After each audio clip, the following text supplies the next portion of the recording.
Hi everyone, welcome to the channel. तो आज की वीडियो में हम बात करने वाले हैं एमएससी स्कॉलरशिप के बारे में, जैसे कि इंस्पायर, एनएसपी, एमसीएम और रिलायंस स्कॉलरशिप के बारे में। तो let's get started. So number 1 scholarship is national scholarship for post graduate studies which is NSPG। Okay, तो सबसे पहले बात करते हैं हम कि ये जो स्कॉलरशिप है NSPG, ये किसकी तरफ से है। तो बेसिकली ये मिनिस्ट्री ऑफ एजुकेशन की तरफ से मिलती हैं और किसके लिए होती हैं कि अगर आप अपने इकोनॉमिकल वीकर सेक्शन में आते हैं तो अपनी फुल टाइम और अपनी फुल टाइम MSc परस्यू कर रहे हो तो आप इसमें अप्लाई कर सकते हो, है ना। और इसमें इनकम क्राइटेरिया और एज क्राइटेरिया होता है, वो आप साइट पर देख सकते हो ना। इसके फ़ायदे क्या होते हैं कि अगर आप इसमें सेलेक्ट हो जाते हो तो आपको per month 15,000 rupees per month मिलते हैं, जो कि लगभग 10 महीनों के लिए होते हैं। तो मीन्स आपको 10 मंथ्स के लिए 15,000 रुपीज़ पर मंथ मिलते हैं। Now number 2 scholarship which is inspire scholarship, जो कि DST कंडक्ट कराती हैं और उनको अगर ये स्कॉलरशिप आपको अपने BSc के दौरान BSc में मिल रही है तो आप इसे अपनी MSc में भी कंटिन्यू कर सकती हो। इसमें इसका फ़ायदा क्या है, इसमें आपको पर ईयर 80,000 रुपीज़ मिलते हैं, जिसमें कि 60,000 रुपीज़ कैश स्टाइपन रहता है और 20,000 रुपीज़ समर रिसर्च प्रोजेक्ट के लिए होता है। ओके, तो ये स्कॉलरशिप आपको तभी मिल पाएगी जब अगर ये आपको स्कॉलरशिप BSc में मिलती है, ठीक है।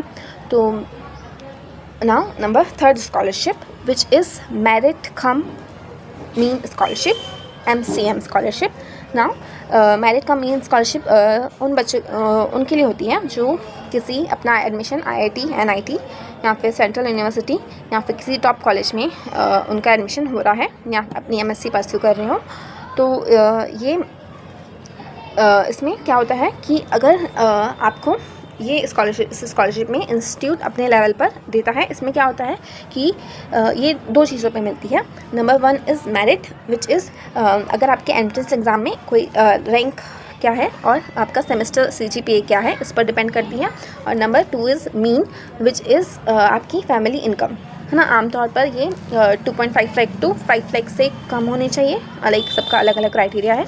तो MCM स्कॉलरशिप में आपको फ़ायदा क्या है, आपकी जो ट्यूशन फ़ी होती है वो पूरी तरह से माफ़ हो जाती है, लाइक मीन्स आपको ट्यूशन फ़ी पे नहीं करनी होती और आपको मंथली स्टाइपेंड भी मिलता है, जो कि हर इंस्टीट्यूट का अलग अलग होता है, लाइक वैरी करता है। Now number 4 scholarship is Reliance foundation post graduate scholarship. तो लाइक ये स्कॉलरशिप बहुत अच्छी स्कॉलरशिप है और बहुत कम स्टूडेंट्स को मिलती है। तो इसमें क्या होता है कि अगर ये उन स्टूडेंट्स को मिलेगी जो इंडिया की टॉप इंस्टीट्यूट में पढ़ रहे हों और उनको Reliance foundation post graduate scholarship तब मिल सकती हैं जब अगर आप इसका एक टेस्ट होता है वो और इंटरव्यू क्लियर हो जाता है तो आप इसके लिए सिलेक्ट हो सकते हो। और इस स्कॉलरशिप का फ़ायदा क्या है, ये टॉप 100 स्टूडेंट्स को उनका पूरा खर्चा उठाती हैं और और फिर क्या फ़ायदा है कि आप इससे ग्लोबल एलुमनाई उनके ग्लोबल एलुमनाई नेटवर्क का भी आपको एक्सेस हो जाता है रिलायंस का, ठीक है। तो अब number 5 scholarship which is NSP, basically ये एक पोर्टल है, नेशनल स्कॉलरशिप पोर्टल। तो इसमें NSP पोर्टल पर 2 ऐसी स्कॉलरशिप हैं जो MSc स्टूडेंट्स के लिए फ़ायदेमंद है। Number 1 is PG Indira Gandhi scholarship for single girl. तो अगर आप अपने पेरेंट्स की सिंगल गर्ल इकलौती बेटी हैं तो आप अपनी MSc परस्यू कर रहे हो तो आप बिना किसी इनकम लिमिट के आपको साल लगभग 36,200 रुपीज़ मिलता है। नाउ नंबर 2 जो NSP में आती है वो है PG scholarship for university rank holder. तो अगर आपने अपनी ग्रेजुएशन या BSc में पूरी यूनिवर्सिटी में फर्स्ट या सेकंड अगर आप रैंक होल्डर हो तो आपको UGC आपको हर महीना स्कॉलरशिप प्रोवाइड कराती है। Okay, now number 6 scholarship which is state level science scholarship.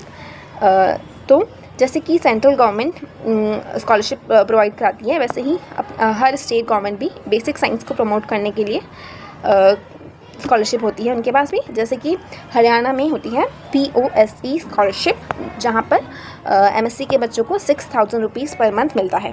तो वैसे ही बाकी स्टेट्स भी अपने हायर एजुकेशन पोर्टल उनके होते हैं, और तो आप अपने स्टेट्स की स्कीम एक बार ज़रूर से चेक कर लीजिएगा।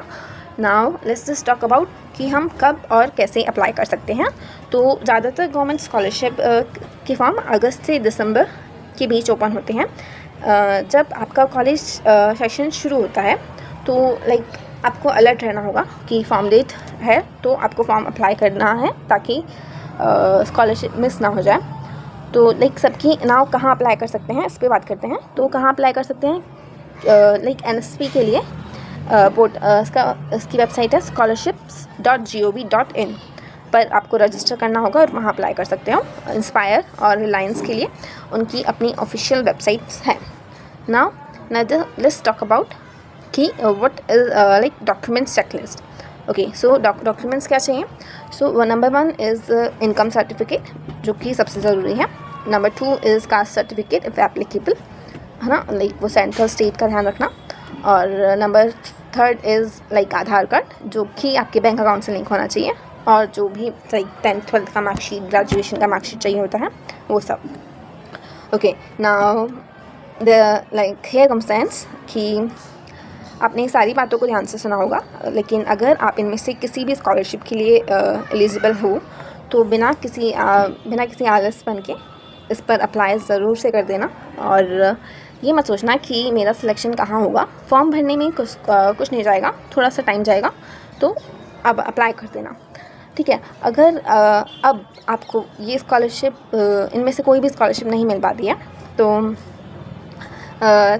हमें प्लान बी के लिए बात करनी चाहिए। तो प्लान बी क्या हो सकता है। प्लान बी ये, या तो आप लोन ले लीजिए अपनी MSc के लिए, या फिर आप खुद से अर्न कर लीजिए पार्ट टाइम, होम ट्यूशन, या फिर online part time work. Online आप इंटरनेट पर बहुत सारी अपॉर्चुनिटीज़ हैं, जैसे कि चाइग इंडिया, वेदांतु, ऐसी वेबसाइट्स पर आप सब्जेक्ट मैटर एक्सपर्ट बन सकते हो और बच्चों के डाउट सॉल्व कर सकते हो। और इसके अलावा ऑनलाइन कंटेंट राइटिंग कर सकते हो, कंटेंट क्रिएशन कर सकते हो, और भी बहुत सारी चीज़ें हैं। अगर आपके पास कोई स्किल है तो आप उसके अकॉर्डिंगली अर्न कर सकते हो और अपनी MSc परस्यू कर सकते हो बिना किसी स्ट्रेस के। तो उम्मीद करती हूँ कि ये वीडियो आपके लिए बहुत इन्फॉर्मेटिव रहा होगा। और अगर किसी स्पेसिफिक स्कॉलरशिप की पर डिटेल वीडियो चाहिए तो मुझे कमेंट करके ज़रूर बताना। और तो तब तक के लिए keep learning, keep growing, bye bye.